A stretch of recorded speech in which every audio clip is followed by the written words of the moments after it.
strugglingacademics.com.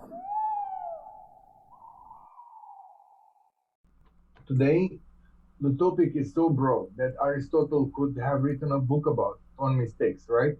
And I was thinking of doing something that is theoretical, but the thought of Aristotle brushed that off my brain. So what I'm going to do today is an intro. By the way, my name is Tudor. I'm from Romania, and I'm leading in today. What I'm going to do is talk about different experiences as an instructor, as a professor, and how I perceived my own mistakes. But it's nicer to see the mistakes of others before you see your own. So I'll start with my professor of anthropology. That late Dintilă Mihailescu, my professor, was always trying to tell us that the world in anthropology is our scene, that everything in the world is an object of study for anthropology. So I believed it with all my heart, and it was my mantra. I'm in a field where everything is important. Everything from garbage to the university professors and politics, everything I can study. But of course, we have some very clear distinctions between what is appropriate, writing an article, and so on and so forth. And at one point, I was in Singapore and I was listening to one of his interviews. And he was telling the story of him as a young researcher going to a village.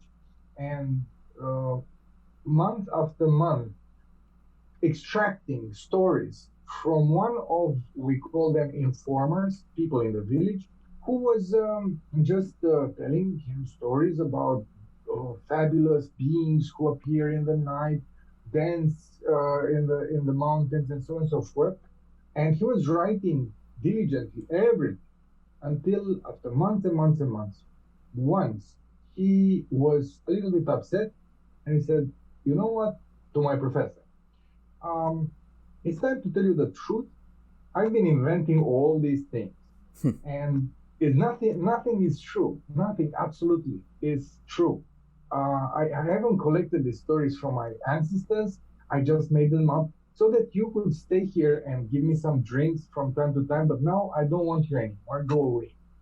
My professor defined this as a failure. And he actually never touched that material. Just shelved it. And then went to this interview towards the end of his career, told the story as one of his greatest failures. Of course, he learned something and so on. So I went and asked him, how come this is a failure? Because you told us that everything is the object of anthropology. So including the fabulations of a drunkard are significant if you know where to find the significance, right? The total social phenomena, of course, maybe wasn't there, but something was of value in that series of interviews. I'm struggling with this dilemma still. I never sorted it out, but I definitely think that some mistakes are actually victories or success in let's say, incognito successes. Let's put it this way. And I have great respect for mistakes myself, because my field primarily is literature. And literature is a lie from the beginning to the end. And a lie is made of a mistake to truth. That's how I define it. And whenever I think of mistakes in literature, I think of metaphors. And metaphors are mistakes of language. Actually, Diana, the linguist, should back me up here. Mistakes of language that give color to the way we speak. So we technically live and communicate through mistakes. Without them, our language would be so bland and so useless that we wouldn't actually have any way of understanding each other. Too much correctness was defined when I was a student as hyper-correctitude, and that's a mistake.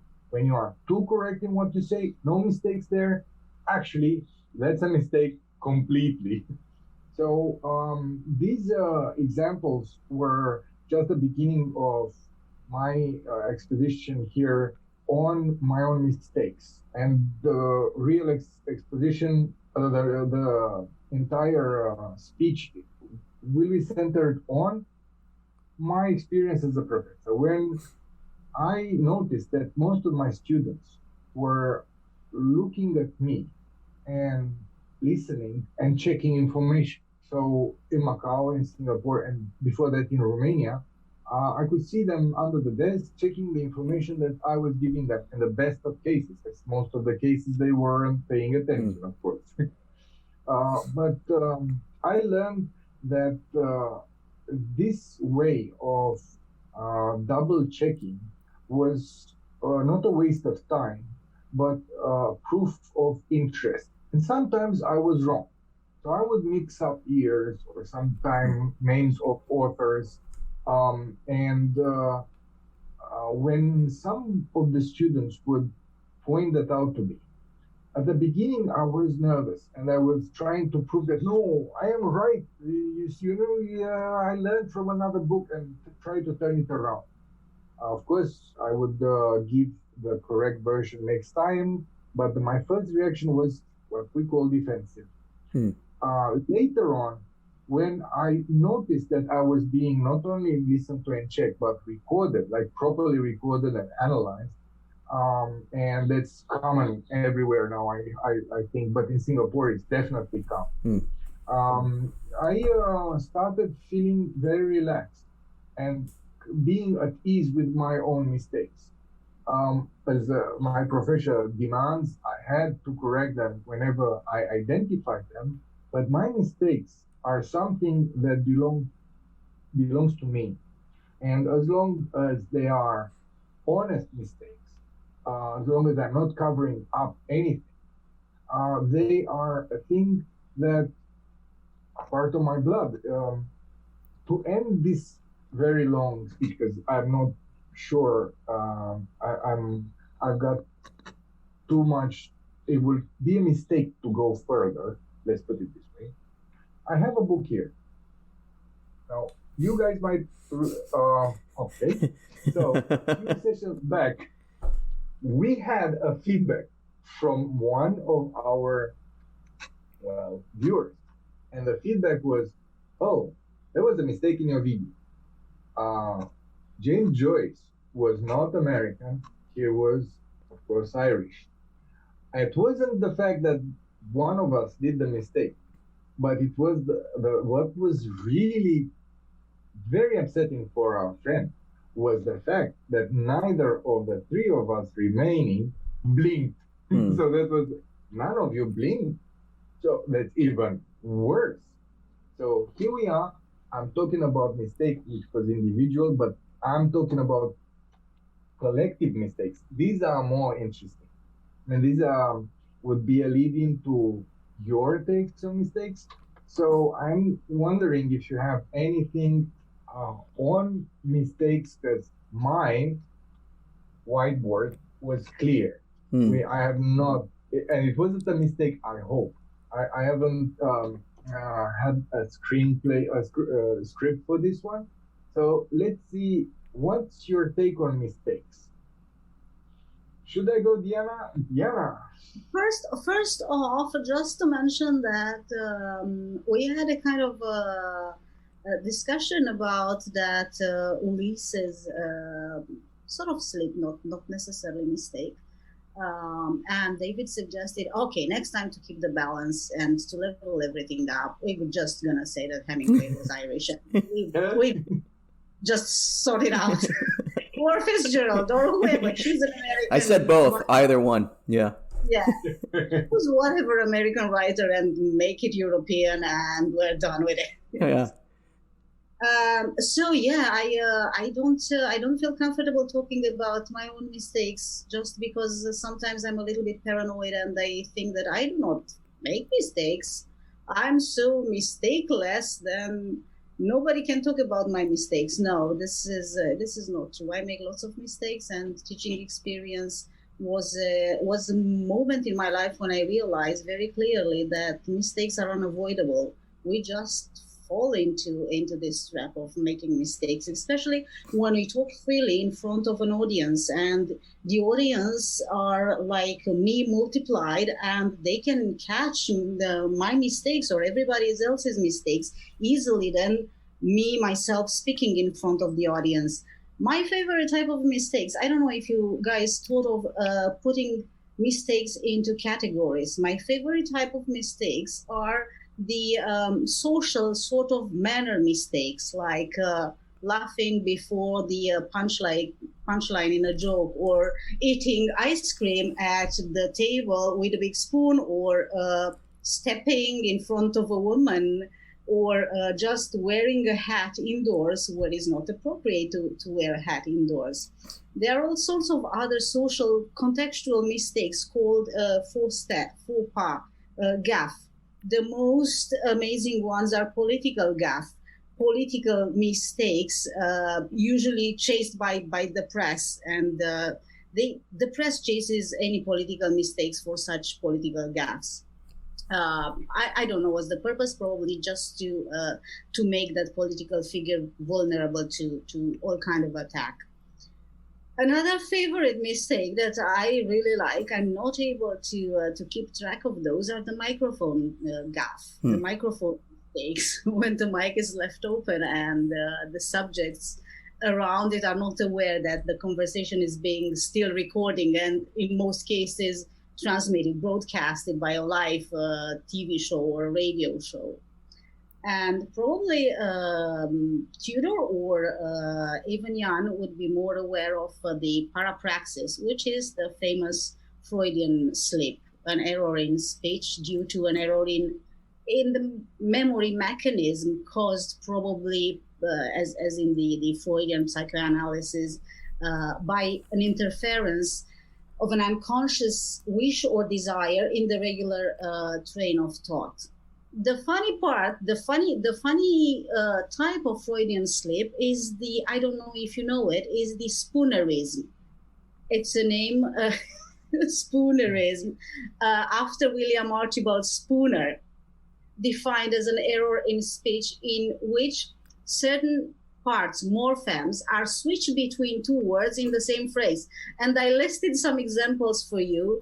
I found one in Rabelais, in Pantagruel, femme folle à la messe et femme molle à la fesse. Insane woman at mass, woman with flabby buttocks. It rhymes, us. Sorry? It rhymes with us, actually. So It rhymes, but the mixing is it's so nice that you don't realize when you listen to it. You have to just be aware of the words, each word in it, to make sense of the whole silliness of the phrase. As well, I listed some of them down. Well-boiled icicle instead of well-oiled bicycle. Well-boiled icicle. I like that. Dean busy instead of is the dean busy? Yeah. Or you have hissed all my mystery lectures. You have tasted a whole worm. Please leave Oxford on the next town drain. Instead of, you have missed all my history lectures. You have wasted a whole term. Please leave Oxford on the next down train. These are just some of them. If you feel like Googling them up, you will find a bunch of them. But the most amazing ones are actually the historical mistakes. Don't forget Columbus. It was based on a mathematical mistake that he ended up in America. He was sure that he's going to hit Asia, not America. Stalin, he was so sure about the pact with the Germans that he made, that he never feared of the German invasion, even when he had all kind of reports and all kind of information, intel about warnings about the German attacks. He didn't want to believe it. Moreover, he imprisoned people who were just passing him information about the German attacks, saying that this is just a British made up up a story to instigate the people against him. Titanic, you know about the Titanic, that it sailed without lockouts, and on lockouts there were no binoculars, and if they had those freaking binoculars, they would have been able to spot the iceberg on time and perform the maneuver to avoid the iceberg. Fleming and his penicillin, he discovered it by Alexander Fleming by an accident. He was sick. He left in the open air a dish with the food leftovers. It's a sandwich and an orange next to each other, right? Something like that. So guys, don't or whatever, left the food unattended on the countertop for weeks. You might be discovering something new. Yeah. J.R. Rowling, she's been turned down by 12 publishing house before being accepted by Bloomsbury, was the name of the publishing house that printed for the first time Harry Potter. And it was that the daughter of the editing house chairman recommended the book to the publishing house, because not even them were not very sure about the book. So she ended up with a book sold, I don't know how many times more than the Bible. But you're talking about mistakes that led to disaster, like in Titanic, and mistakes that led to success. So actually you're covering the extremes. But what I was talking about was the mistakes that are so common that are in between. So we are closing the gaps here. I'm wondering what Ian can tell us about mistakes, because Ian. Well, I mean, I'm waiting for you. Yeah, I'm sitting here trying to hide my silliness because. Obviously, everyone knows I was the one who made the mistakes with Ulysses. Oh, no. And I think, I mean, since some of our podcasts have been quite confessional, then why stop here? I absolutely hate mistakes. I try to do everything right, and I often make mistakes, and it's always a source of tremendous pain for me. And I think it's gone worse as I've gone older. And also because I think there is a sort of inherent detest for mistakes within philosophy. It's hard enough as it is because you don't do hard science. But there is simply no room for mistakes. And if there are any mistakes, you have to correct them. You have to find them, and you have to check everything. Because at the end of the day, you are, as a philosopher, you're trying to get things right. And I know my mistake with Ulysses. Of course, James Joyce is not an American author. I knew that. I have no idea why I said it. But for those who pay attention to our podcast, in the first podcast we did on experts, I made another mistake because Dracula never wrote a novel. That's what I said. Bram Stoker wrote a novel called Dracula. And I don't know why. I don't know how many different editions of Bram Stoker's Dracula on my bookshelf. I should know that Dracula didn't write a novel called Dracula. You know, it's just weird. So maybe these are also mistakes that happens when you are on stage, or in our situation here, we are recording as we go along. And I mean, at the end of the day, that's also why this is fun. But there is a risk, especially for someone like me, who do not like mistakes. So I have unfortunately forgotten the name of the person who pointed out that I was wrong, but I am very grateful to that person. I am very grateful when someone points out that I am wrong about something. And I think the reason why I have this particular attitude is because correcting your mistakes is a good habit. At least you won't make the same mistake again. And I think that's a plus for flawed being like me, at least. And now, with regards to mistakes, I think we can of course classify them as severe mistakes that led to tremendous disasters, and we can talk about minor mistakes, like for example, my Ulysses mistake. It's something that you could easily correct, but for example, if you jet off into the ocean in a small boat without provisions, thinking that you will automatically get to New England or something like that, and you're situated in Europe, then it's kind of like a mistake, and it might potentially be a quite horrible one. So these are the mistakes, of course, that you shouldn't make. And I can't help think, and please correct me if I'm wrong, with regards to Christopher Columbus and the mistake that led to the discovery of the New World. Wasn't that also based on his readings of Marco Polo? Or am I wrong? There were different sources, and we don't know exactly. I mean, if I remember well from the history of colonization, he had different sources, including some of the Viking, Redbeard, I think, one of the leaders in the 1050s, I think, when he went to Greenland. But there were some other accounts, including Marco Polo. Remember, he wasn't widely published, Marco Polo, at the time. If I remember well, it was just 3 years, 250 years or so, but he was popular, but not extremely popular, like Alexander the Great or something like that. The accounts were mostly fabulous, and there were a lot of sailor stories going around. But you see, I'm interested in your take on mistakes, because you mentioned the fear of mistakes in philosophy, and that to me is based on logic. And logic is the father of all sciences, if we think. And the father of logic is mathematics. So try to do a mistake in mathematics, that won't be the case.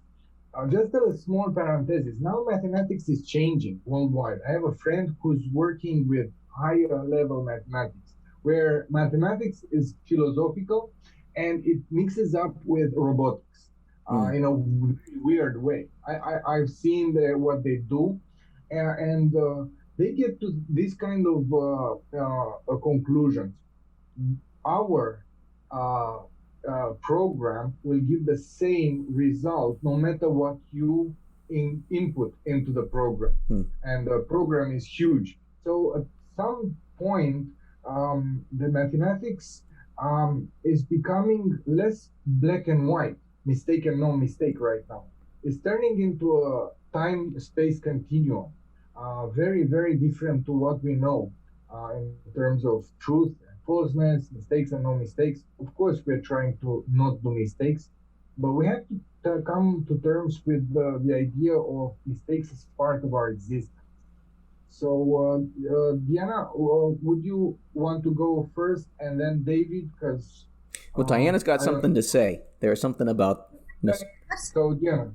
Regarding the fact that mathematics changed so much since Planck constant has been mathematically developed, because this is the constant that changed the algebraical sum. 1 + 1 is not 2 result. It could be so much changing the result. That 1 + 1 could be so many things, so many other things than 2. So as for Christopher Columbus, it was just the fact that he took in consideration some mathematical data, and he assumed that the planet was about half smaller than the size it is. So probably it wasn't just his mistake.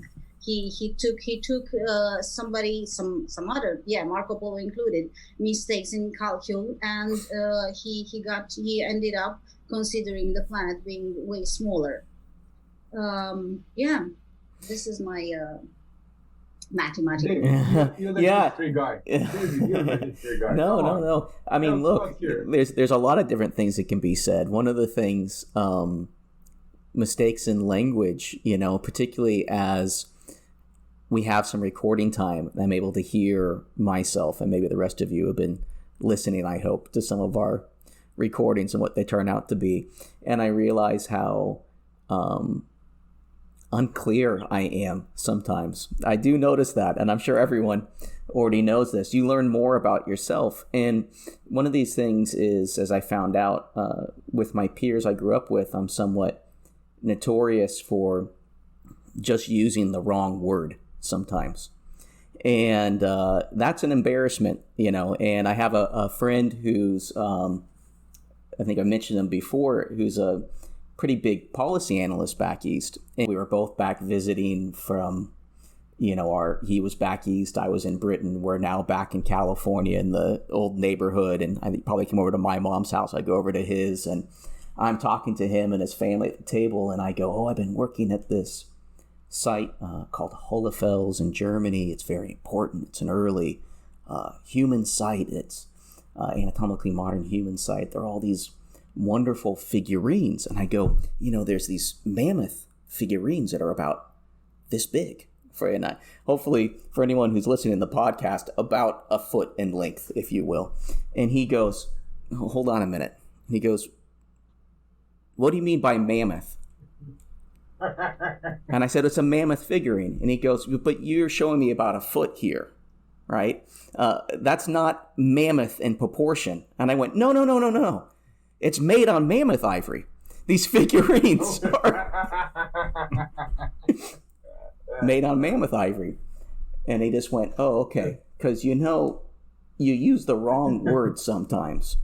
And I just thought that was a more plausible explanation than there's a figurine on mammoth, right? But it does make me think about, some of this other stuff you guys talked about big mistakes and small mistakes.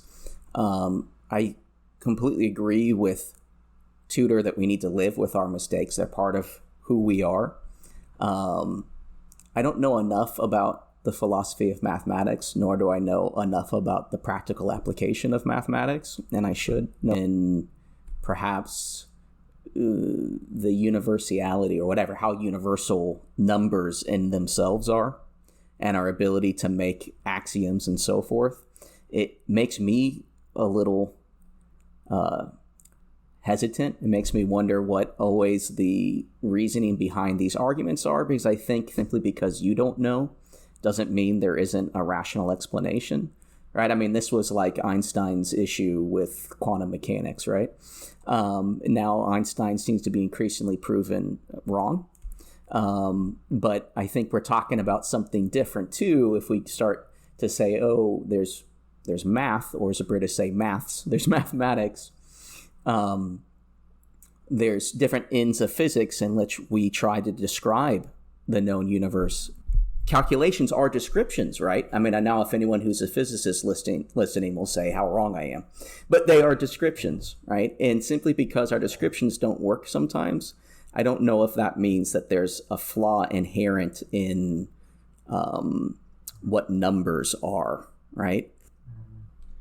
Can I interject a few things here, David, as well? I mean, what you just said, it reminded me of, I've spent a lot of time during my study in philosophy to study ethics and also applied ethics. So in our day and age where automatic vehicles are becoming, they creep closer and closer to being the real thing. And sometimes I wonder, so what kind of an algorithm would such an automated vehicle come with? Meaning that if you're an automated car in the midst of, busy New York or something like that, how is that particular car going to respond to the various obstacles that it will face? I mean, would you run over a philosopher instead of a kid, or these kind of things. They are all of a sudden quite important for me because it's my life on the line potentially. And I know I'm making this sound perhaps a little amusing, but at the end of the day, there is a mechanism of a decision that this car, if we can speak of it as a decision-making entity, is going to make.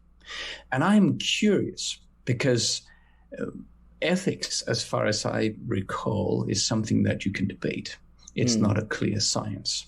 Some people may think there are clear answers, but if you dig a little deeper, all of a sudden you find out that, oh my gosh, it all ties in with your view of the world, how the world actually is structured, in your epistemology, and all these kind of things. And then it becomes complicated. And people don't want to know that. They just want a car that functions very well on the high street. With this, we will end saying that you all can find us on the internet.